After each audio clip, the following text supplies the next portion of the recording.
جب اکبر نے دین الہی نکالا تو حضرت مجدد الفسانی علیہ رحمہ اس کے مقابلے میں آیا. آپ جانتے ہیں وہ تاریخ. تو اس نے کہا تھا کہ السلام علیکم یہ مسلمانوں کا شعار ہے. تو ایک نیا لفظ لے کر آتے ہیں. جب بھی کوئی کسی کو ملے تو اس کو کہے اللہ اکبر, وہ بھی جواب میں کہے اللہ اکبر. یہ اپنی طرف سے وہ نئی چیز لے کر آئے. لیکن اسلام نے السلام علیکم کیوں رکھا ہے؟ تو اس کا ایک فلسفہ ہے. اور وہ کیا کہ جب کوئی مسلمان کسی دوسرے مسلمان کو ملے تو وہ کہے السلام علیکم. اس کا مطلب ہے تیرے اوپر سلامتی ہو. تو گویا وہ ضمانت دے رہا ہے کہ میرے بھائی, تیری جان, تیرا مال, تیری آبرو, تیری عزت میری طرف سے محفوظ ہے. میں تجھے ضمانت دیتا ہوں سلامتی. اور وہ آگے سے کیا کہتا ہے؟ وعلیکم السلام. اچھا تو اگر مجھے ضمانت دیتا ہے تو تو میری طرف سے بے فکر ہو جا. تیری آبرو میری آبرو ہے, تیری عزت میری عزت ہے, تیرا مال میرا مال ہے, اس لیے میری طرف سے تجھے کوئی فکر نہیں ہوگی. اب ایک دوسرے سے انہیں خطرہ نہیں ہونا چاہیے. ایک دوسرے کو ضمانت دے چکے ہیں, عہد کر چکے ہیں.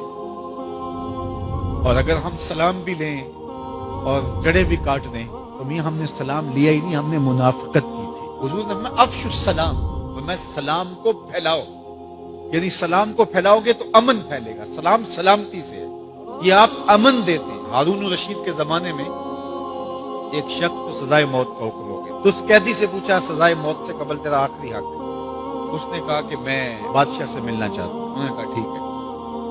بادشاہ کو کہا کہ سزائے موت کا قیدی ہے تو وہ کہتا ہے میں بادشاہ سے ملنا چاہتا ہوں. بادشاہ نے کہا لے آؤ. تو دربار لگا تھا تو وہ قیدی زنجیروں میں جکڑا ہوا لایا گیا. اس نے کہا السلام علیکم. بادشاہ نے کہا وعلیکم السلام. آخری خواہش پوری ہو گئی. جلاد لے جانے لگے, قتل کرنے لگے. کہا تو مجھے قتل نہیں کر سکتے. کہا کیوں؟ کہا بادشاہ نے میری ضمانت دے دی ہے, مجھے آزاد کر دیا.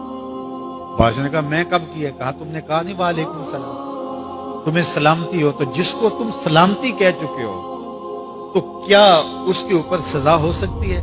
تو بادشاہ مسکرانے لگا. کہا جاؤ میں نے اس کو آزاد کیا. وعلیکم السلام کہہ دیا تو پھر سلامتی ہوگی نا.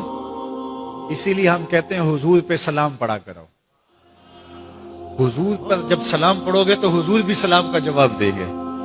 وہ کسی شاعر نے کہا تھا, وہ شعر پتہ نہیں وزن میں ہے کہ نہیں, لیکن شعر مجھے بڑا اچھا لگتا ہے کہ درود پڑھنے سے ثواب ملتا ہے, سلام پڑھنے سے جواب ملتا ہے. درود پڑھنے سے ثواب ملتا ہے, سلام پڑھنے سے جواب ملتا ہے. تو ہمارے جو لفظ ہیں ان لفظوں کے پیچھے ایک فلسفہ ہوتا ہے. تو فرمایا المسلم من سلم المسلمون من لسانہ و یدہ.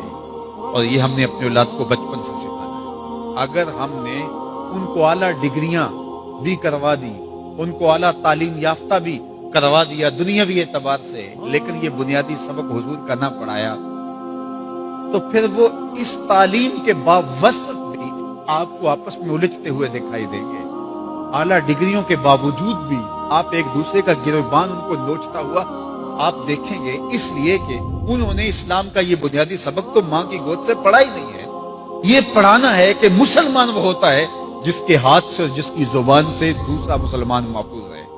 مجھے بتاؤ, جس کو یہ سبق اس کی ماں نے پڑھایا ہو, جس کو سبق اس کے باپ نے پڑھایا ہو, تو وہ کسی مومن کی ماں کو گالی دے سکتا ہے, کسی کے باپ کو گالی دے سکتا ہے, کسی کا گریبان پکڑ سکتا ہے, کسی کو تھپڑ مار سکتا ہے, کسی پہ زیادتی کر سکتا ہے؟ کبھی نہیں کرے گا. اس لیے کہ اس کو حضور کا فرمان یاد ہے کہ مسلمان ہوتا ہی وہ ہے جس کی زبان اور ہاتھ سے دوسرے محفوظ. ہم نے یہ سیکھنا ہے اور اپنے عمل کے اندر اس کو داخل کرنا ہے کہ ہمارے رویے اتنے خوبصورت ہوں, ہمارا طرز زندگی اتنا خوبصورت ہو کہ ہمارا پتہ چلے کہ ہم حضور کے غلام ہوتے ہیں. ہمیں خوبصورت رویوں کا درس دیا گیا ہے, ہمیں خوبصورت رویوں کو اختیار کرنے کی تعلیم دی گئی ہے.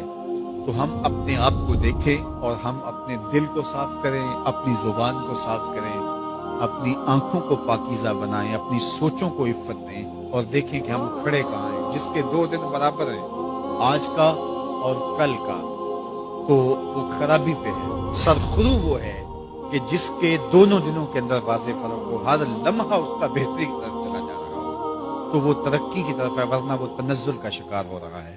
تو ہمیں یہ سبق دیا گیا کہ قد افلح من تزکا, کامیاب وہی ہوا جس نے اپنے من کو ستھرا کیا, اپنے باطن کی صفائی کی, اپنے اندر کو پاک کر